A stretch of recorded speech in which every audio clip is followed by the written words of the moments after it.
दोस्तों, आज की हमारी कहानी है माँ की ममता। कमली अपने साल भर के बच्चे को लेकर घर के बाहर कदम रखी ही थी कि उसकी सास ने आवाज़ लगाते हुए कहा, सुन रे कमली, काम से लौटते वक्त पंताइन की दुकान से आधा किलो नमक लेना मत भूलना। कमली कुछ क्षण के लिए ठहरी और हूँ कहते हुए रास्ते पर निकल पड़ी। 2 बच्चों की माँ कमली ठेकेदारों के यहाँ रोज भत्ते पर नौकरी करती है। एक दिन भी नहीं गई तो सैलरी कट। जब कमली इस संबंध में बात करती है तो ठेकेदार का बेटा, मैंने तुम्हें सरकारी नौकरी दे रखा है, क्या काम करना है तो करो, नहीं तो किसी और की तलाश करो। कमली जवाब देती है कि जब तुम्हारे बाप थे तो वो हर महीने का पैसा आता था। कमली कुछ कहती कि वहाँ मजदूर औरतों में से एक ने इशारा किया और कहा, सुलेखा ने कहा, इस गवार के मुंह क्यों लगती हो, उसे तुम्हारी जितनी अकल नहीं है। अकल होता तो अपने बाप को पैसे के लिए मरने नहीं देता। कमली अंधेरा होने से पहले घर वापस आ गई। आते ही सासू ने पूछा, क्यों रे कमली, पंताइन की दुकान से नमक लाई कि नहीं, कहीं दिख नहीं रहा। कमली झूठ बोली, पंताइन की दुकान बंद था, किसी ने हमें बताया कि वह अपने नौहर के यहाँ चली गई है। सास ने कहा, आज बिना नमक के ही साग खाना पड़ेगा। देखा रामुआ की बीवी के पास, मुझे बीते दिन वह नमक ले गई थी, 1 तोला कमबख्त लौटाने नहीं आई।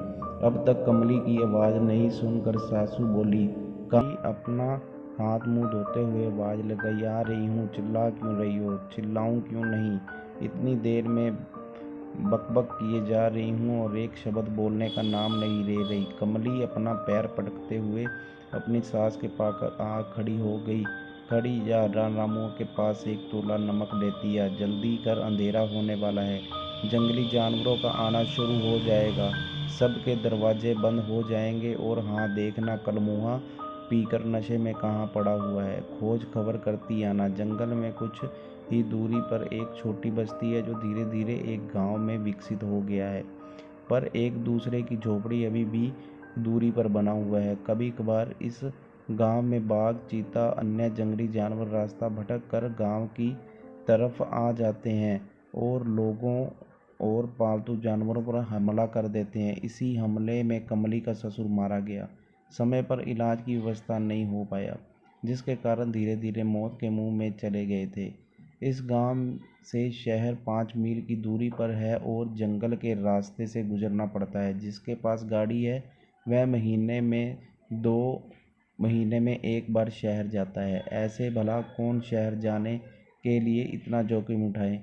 ये लोग कई वर्ष पहले औरंगजेब के डर से यहाँ भाग कर चले आए थे, तब से यही इन लोगों का बसेरा हो गया है।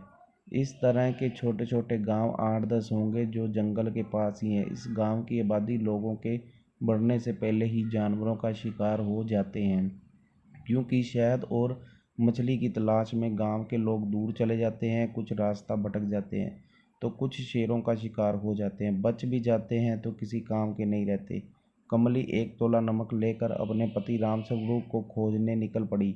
जानवरों के आने के खतरे का डर लग रहा था। सभी जगह रामस्वरूप को खोज लिया पर कहीं नहीं दिखाई दिया। कमली ने सोचा, जिंदा रहा तो आएगा, नहीं तो दरवाज़ा खोल कर कमली अंदर गई।